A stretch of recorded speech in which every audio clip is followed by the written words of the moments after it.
YCP నేత YV Subbareddy మాట్లాడుతున్నారు. Live చూద్దాం. జరిగింది దానిపైన సిట్టు వాళ్ళకి క్లియర్ డైరెక్ట్ సిట్టు వాళ్ళకి సుప్రీంకోర్టు ఆదేశాలు ఏమని ఇచ్చిందంటే 2024 జూన్లో ఏదైతే 4 ట్యాంకుల ద్వారా అడల్టెడ్ గీ సప్లై చేశారో ఆ గీ సప్లై చేసిన దాంట్లో యానిమల్ ఫ్యాట్ ఉందా లేకపోతే ఏమి అడల్టెడ్ ఉన్నాయి అనేది నిర్ధారించమని చెప్పారు. అదేవిధంగా ఈ 4 ట్యాంక్స్ గీ అడల్టెడ్ గీ ఏదైతే సప్లై చేశారంటున్నారో దాన్ని ప్రిపరేషన్ ఆఫ్ లడ్డూస్లో వాడారా లేదా అనేది క్లారిఫై చేయమని అడుగుతున్నారు. సుప్రీంకోర్టు ఇచ్చిన డైరెక్షన్ ప్రకారం దాని ప్రకారమే సిట్ ఫామ్ చేయటం జరిగింది. దాని ప్రకారం మీరు విచారణ చేస్తుంటే ఫస్ట్ ఆ 2 క్లారిఫై చేయాల్సిన బాధ్యత మీకు ఉంది అని అడిగాను.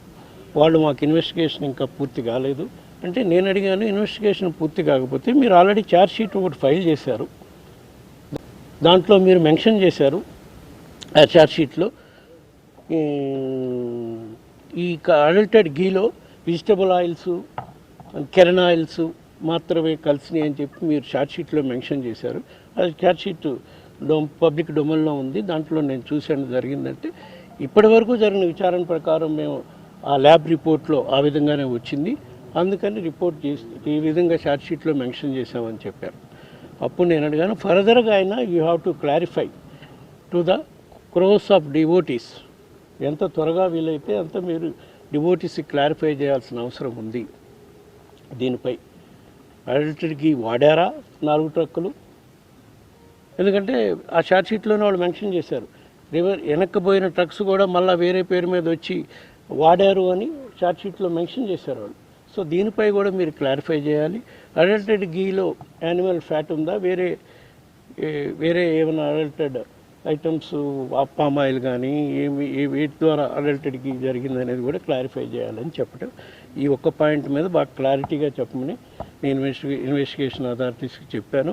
మిగతా అన్ని విషయాలు వాళ్ళు అడిగిన వాటన్నిటికి కూడా నేను సమాధానం చెప్పడం కాదు, ఇప్పుడే కాదు, మళ్ళా అవసరమైతే ఇన్వెస్టిగేషన్కి నేను అన్ని విధాల కోఆపరేట్ చేస్తానని చెప్పడం జరిగింది.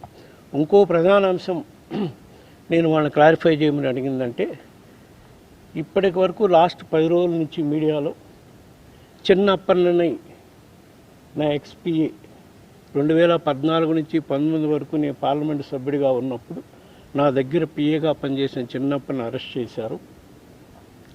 సరే, ఇన్ ద ప్రాసెస్ ఆఫ్ మీ ఎంక్వైరీలో అతని మీద ఏదో ఎలిగేషన్స్ వచ్చినాయి, అరెస్ట్ చేశారు, ఫైన్. బట్ మీరు పదే మీడియాలో, ఎస్పెషల్లీ కొన్ని మీడియాలు చిన్నప్పన్న నా పిఏ అని ప్రొజెక్ట్ చేస్తున్నారు. 2018 తర్వాత ఆయన నా పిఏ కాదు, దానికి మీరు క్లారిఫై చేయాల్సిన అవసరం ఉంది. 2018లో నేను రిజైన్ చేసినాక ఆ తర్వాత ఈ జాయింట్ విత్ మా పార్టీలో ఉన్న అదర్ ఎంపీ వి ప్రభాకర్ రెడ్డి గారు దగ్గర జాయిన్ అయ్యాడు. ఆ తర్వాత మళ్ళీ ఒక తెలంగాణ ఎంపీ దగ్గర కూడా పనిచేస్తున్నట్టు నాకు ఇన్ఫర్మేషన్ ఉంది. తర్వాత 2019లో గవర్నమెంట్ వచ్చినాక ఒక 4 నెలలకో 5 నెలలకో ఈఆర్ join in Andhra Pradesh government as some special officer, liaison officer at Andhra Pradesh Bhavan. So these 2 things మీరు క్లారిఫై చేయాల్సిన అవసరం ఉంది. ఎందుకంటే గత 15 రోజుల నుంచి మీడియాలో దుష్ప్రచారం జరుగుతుంది.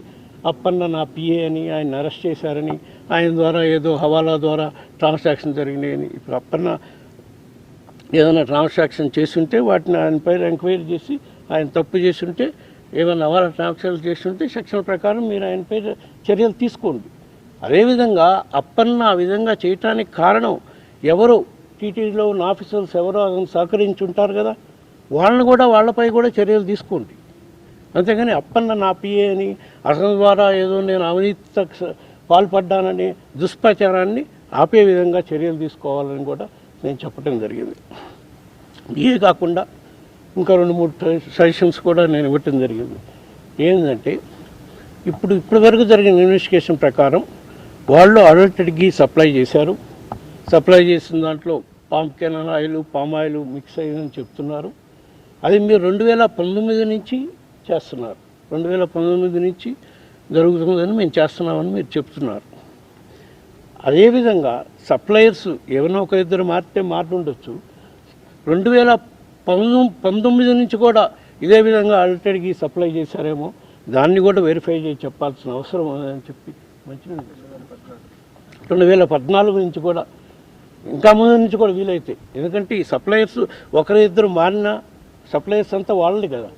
సో అడల్టెడ్కి ఎప్పుడు నేను చేస్తాను అనే దాంట్లో కూడా మీరు ఎంక్వైరీ చేయాల్సిన అవసరం ఉంది. దాన్ని ప్రజలకి తెలియజేయాల్సిన, భక్తులకి ప్రజలకి తెలియజేయాల్సిన అవసరం ఉందని కూడా చెప్పడం జరిగింది.